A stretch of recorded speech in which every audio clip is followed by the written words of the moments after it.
Let's do a 30-day challenge. In 30 days, we're gonna make your blood pressure go down. Week number 1, we're gonna discuss everything that you need to know about the diet. Week number 2, we're gonna discuss all the things you need to know to reduce your stress, reduce anxiety, reduce cortisol levels, and help you so that you can lower your blood pressure. Week number 3, we're gonna discuss everything you need to know about exercise. And week number 4, we're gonna discuss how to manage your doctor rather than your doctor managing you as if you were just a bunch of numbers. So come back every day, take your blood pressure in the morning before you watch my videos, and let's monitor together to see if we can lower our blood pressure. Hey, it's day 23. How's your blood pressure doing? Let me know in the comment section down below. Today we're going to discuss why doctors continuously follow guidelines that are pushed down upon them as if they were in stone.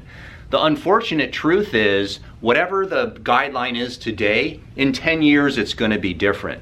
Who makes these decisions? Well, you already know. If you don't know, and you're just watching this for the first time, help a buddy out and put who makes the decisions on the guidelines, do you think, for blood pressure. Put that information down in the comments. I don't want to say it because I don't want to get in trouble, but if you say it, it suddenly makes it okay. But there are 2 or 3 reasons why doctors follow these guidelines.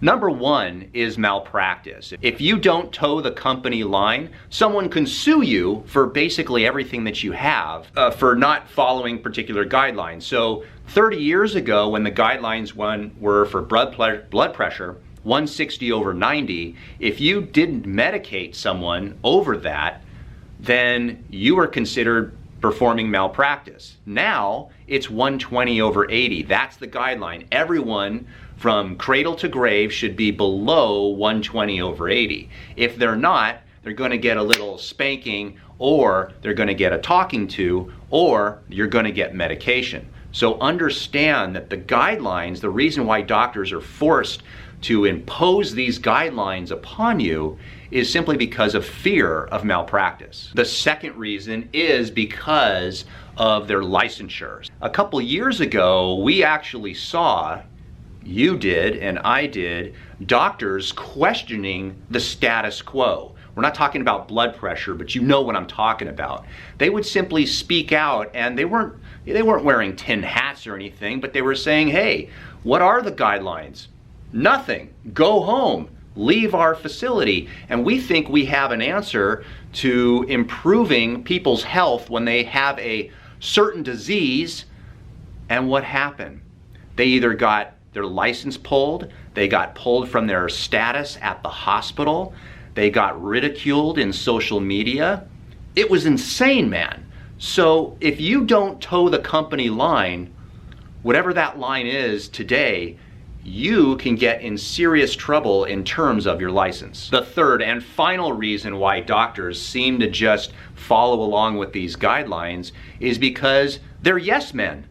Basically, they've been taught how to do whatever they're told. There's very few thinkers in healthcare. Now, there are some thinkers. I'm not saying there are none, but the majority of doctors, it's just easier to just do what you're told and not question anything. And once you've been doing that for a long period of time, then when something comes up where you maybe should think about something, you just don't think because you've been doing it all your life. Think about it. In junior high, your doctor got good grades. In high school, they got good grades, which means that they basically studied textbooks, regurgitated the information back onto the Scantron test, got a good grade, and they were, yay, they got claps and pats on the back. They were congratulated for getting good grades.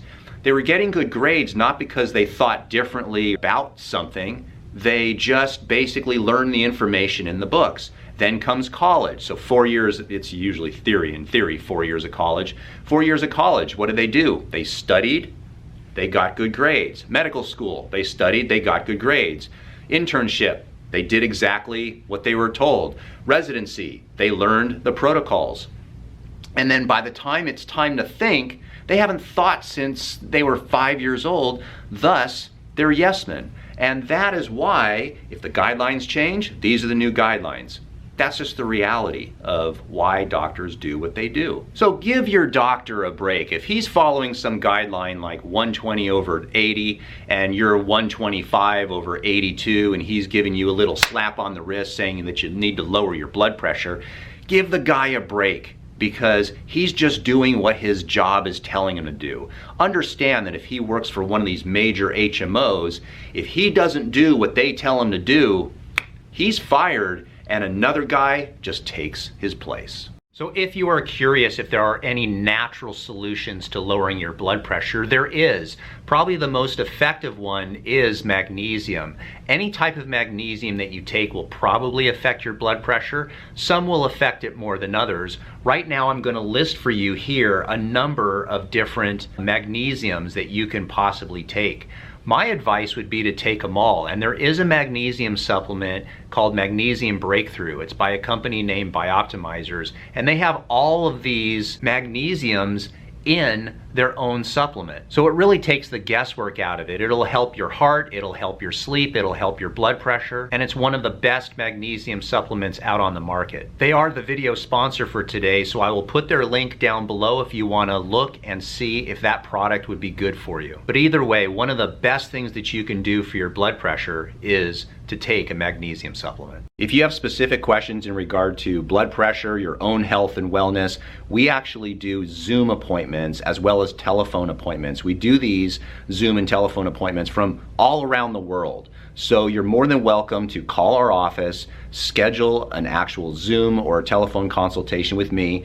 And what we're gonna do is we are going to section off a piece of our day just to speak to you and answer all your questions. So if you're interested in that, there's a link down below. You can get to my website and then just contact us. Now there is a fee for a Zoom or telephone consultation, so it's not free, but I can promise you this, you're gonna get your money's worth.